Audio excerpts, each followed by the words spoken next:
बच्चों इस वीडियो में हम chapter 10 mechanical properties of fluid की एनसीईआरटी एक्सरसाइज के क्वेश्चन नंबर 5 से सॉल्व करेंगे। इससे पहले के क्वेश्चंस की वीडियो का लिंक बच्चों आपको डिस्क्रिप्शन में मिल जाएगा। तो देखते हैं question number 5।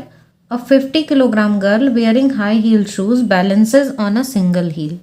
The heel is circular with a diameter 1.0 centimetre.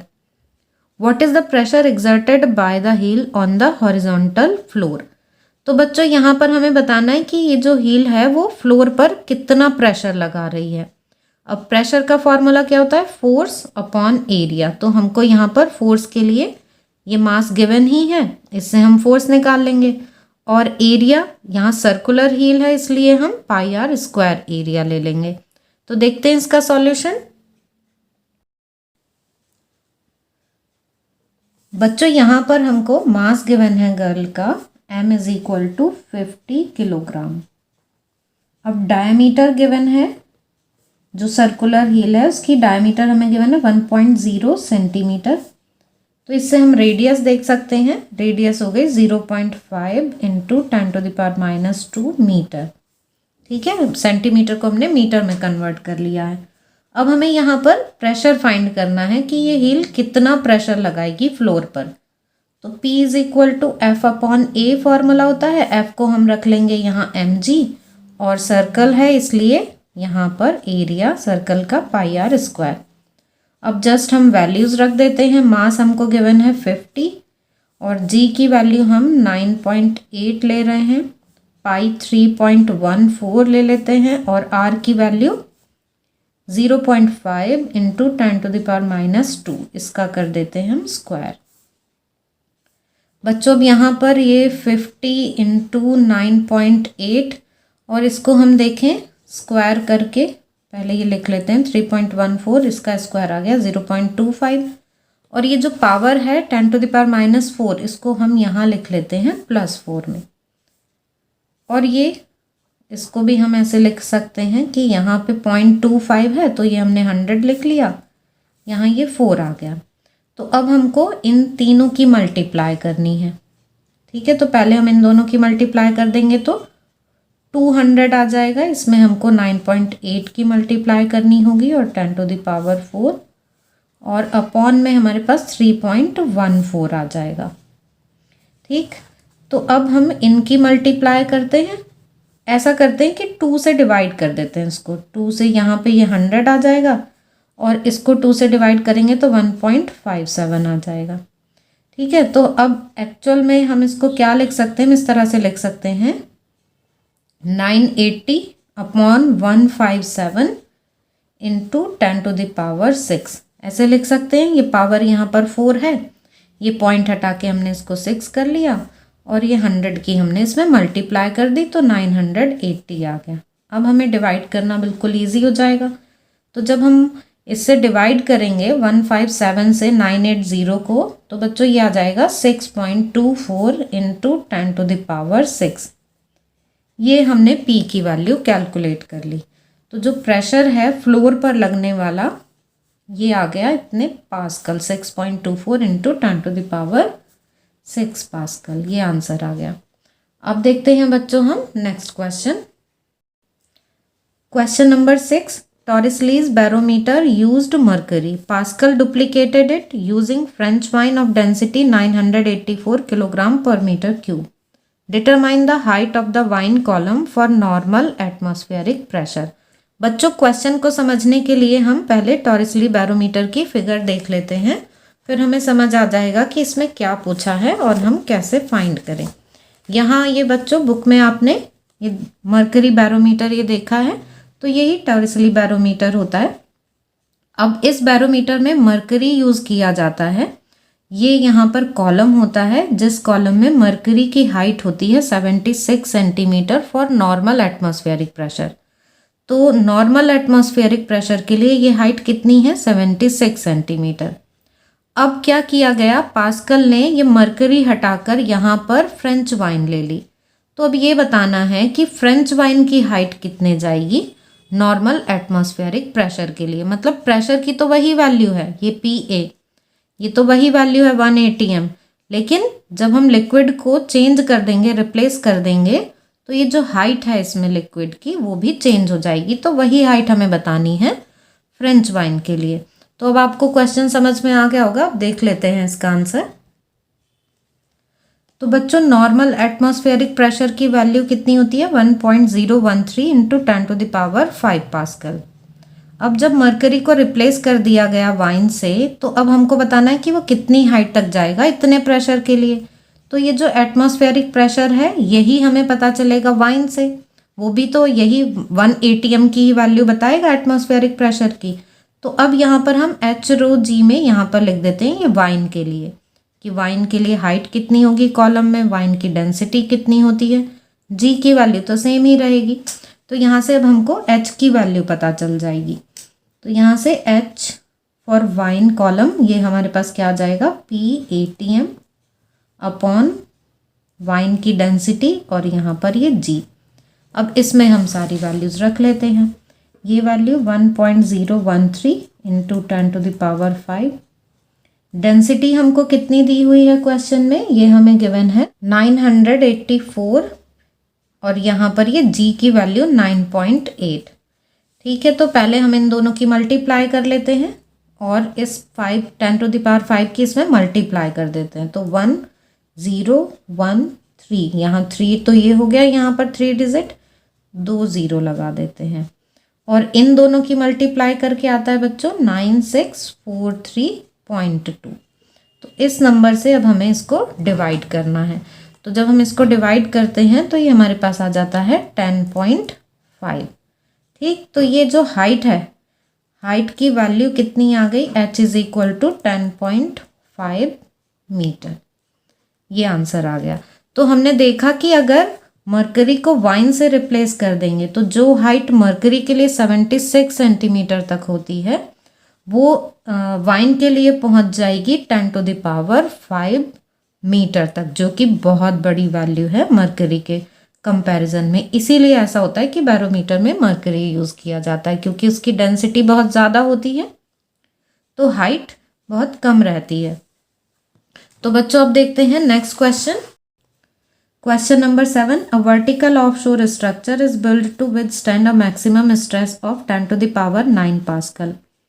बच्चों ऑफशोर आपको पता ही होगा कि ओशन के बिल्कुल किनारे पर, तो वहाँ पर कोई स्ट्रक्चर है। कैसा? Vertical offshore structure. आपको इमेज दिख रही होगी, उससे ये क्लियर हो जाएगा। Is built to withstand a maximum stress of 10⁹ pascal. मतलब ये जो स्ट्रक्चर है वो इतना प्रेशर बेयर कर सकता है, इतना प्रेशर सहन कर सकता है वो। Is the structure suitable for putting up on the top of an oil well in the ocean. अब ओशन के अंदर ऑयल वेल है, उस पर इस स्ट्रक्चर को रखना है, तो क्या वहाँ पर रखना इस स्ट्रक्चर को सूटेबल होगा? Take the depth of the ocean to be रफली 3 kilometre and ignore ocean current. अब यहाँ पर ध्यान देने वाली बात क्या है कि ओशन में जैसे जैसे नीचे की तरफ जाएंगे वैसे वैसे प्रेशर इंक्रीज होता जाएगा। ये इतना प्रेशर जो है उसको तो सहन कर सकता है। तो अब हमें देखना ये है कि 3 किलोमीटर डेप्थ पर प्रेशर कितना होगा। अगर 3 किलोमीटर डेप्थ पर प्रेशर इससे ज़्यादा होगा तब तो ये सूटेबल नहीं है, लेकिन अगर इससे कम आया प्रेशर तो मतलब ये स्ट्रक्चर सूटेबल है for putting up on the top of an oil well. ठीक है, तो देख लेते हैं हम इसका भी आंसर। तो बच्चों यहाँ पर हमको मैक्सिमम स्ट्रेस की वैल्यू गिवन है 10⁹ पास्कल, मतलब इतना स्ट्रेस वो बेयर कर सकता है। अब और क्या गिवन है? अब हमें ये देखना है कि प्रेशर 3 किलोमीटर डेप्थ पर कितना होगा। ठीक है, तो pressure exerted by water column at 3 kilometre depth. ठीक है, इतनी डेप्थ पर कितना प्रेशर होगा वो हम देख लेते हैं। तो P इज इक्वल टू हम h/g इससे देख लेंगे। h की वैल्यू कितनी रखें हम? 3 किलोमीटर। इस किलोमीटर को हम कन्वर्ट कर लेते हैं मीटर में, वाटर की डेंसिटी 10⁻³ और जी की वैल्यू 9.8। इनकी मल्टीप्लाई कर लेते हैं। तो बच्चों 3 की 9.8 में मल्टीप्लाई करते हैं तो ये आ जाता है हमारे पास 29.4 इंटू 10⁻³ और 3 6 आ गया। इसको हम लिख सकते हैं 2.94 इंटू 10⁻7। ये हमारे पास P की वैल्यू आ गई। अब यहाँ हम ये देख सकते हैं कि ये जो वैल्यू है वो 10⁻9 पास्कल से तो काफ़ी कम है। मतलब कि जो वाटर कॉलम है 3 किलोमीटर डेप्थ पर वो इतना प्रेशर एक्सर्ट करेगा और जो लिमिट है स्ट्रक्चर के स्ट्रेस को सहन करने की वो कितनी है 10⁻9 पास्कल। तो हम कह सकते हैं कि ये स्ट्रक्चर सूटेबल है for putting up on the top of an oil well. ठीक है, तो यहाँ पर हम लिख देते हैं 2.94 into 10⁻7 pascal is less than 10⁻9 pascal. Therefore, structure is suitable for